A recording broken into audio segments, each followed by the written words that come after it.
guys, welcome back to another video. In this video I'm going to talk to you guys all about how I got my handmade jewelry into shops. If you're new here, I had a handmade jewelry shop, Ruby to Blue, for about 8 years.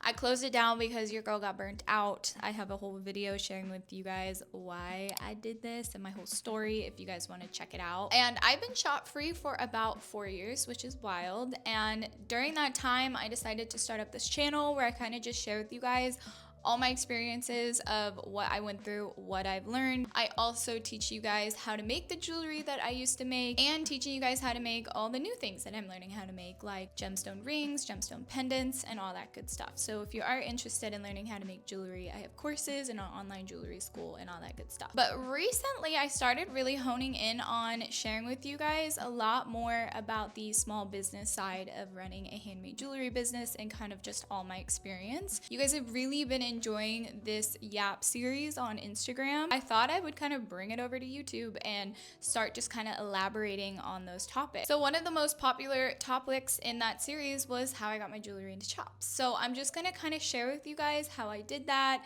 how I showed up, why I think certain tactics and strategies I did worked really well for me getting accepted into those shops and creating long-term customer relationships, and kind of just breaking down the business behind working with shops and how it worked. So let's get into it. Okay, so first I'm going to talk to you guys about kind of my 4 different pillars of income for my handmade jewelry business. I sold in shops, which was a great income. I sold online on my online jewelry shop. I actually opened up a retail shop and I did weekly markets and pop-ups. When I knew that I wanted to start selling in shops, I knew I had to do it a very strategic way. And honestly, that plan was just going out there and talking to every shop that I could think of. But I didn't just show up empty-handed and unprofessional. I did a few things that I think kind of leveraged me up a bit, made me look a little bit more professional, and kind of helped me lock in selling jewelry in these shops. So I'm gonna share that with you. So the first thing that I did was I had a catalog, and I feel like this was really important. It was branded, it was really cute, and it was a kind of menu showing them the jewelry that I offer wholesale.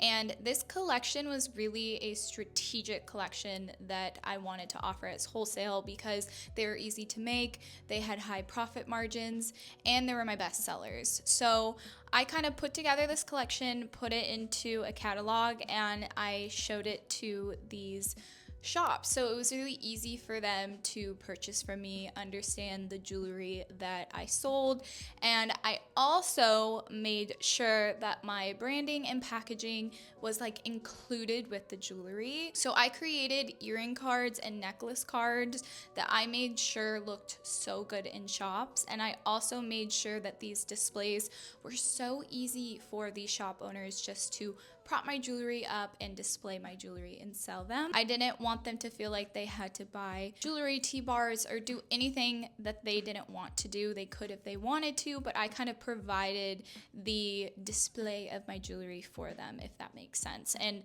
these earring cards and necklace cards, I tested out for years designing so many different types of styles. So that would be a great video for me to share with you guys. So let me know if that's something that you're interested in. So I had a catalog, I had great branding, and also on those earring cards, something great to mention was my socials, like what was the material in the jewelry, about the jewelry, so that the customers didn't have to ask the shop owners, what is this jewelry made out of? They just knew everything about the jewelry from the earring card, and I feel like that was really, really important. And then another thing I would do was I actually gave them a few samples, and I felt like this was just a great way for them to test out the jewelry. They could wear it themselves.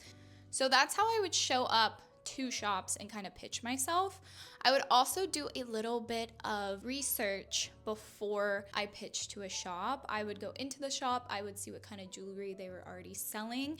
If they had jewelry that already looked like mine, I knew that they were gonna say no. I would only really pitch to businesses that I knew would say yes because they have nothing that looks like what I already have in their shop. So that was kind of my little strategy of how I went about pitching to shops. I also did make sure too that once I I added a new stockist to my jewelry business, that I was making sure that they weren't too close, because I felt like if a shop was, say, down the street from the other shop that I was selling jewelry in, they wouldn't accept it. So I made sure to really branch out like all over San Diego. Another thing that I kind of felt like I had leverage on was I told them that I always advertise my stockists. My stockists are on my website, they're on my Instagram.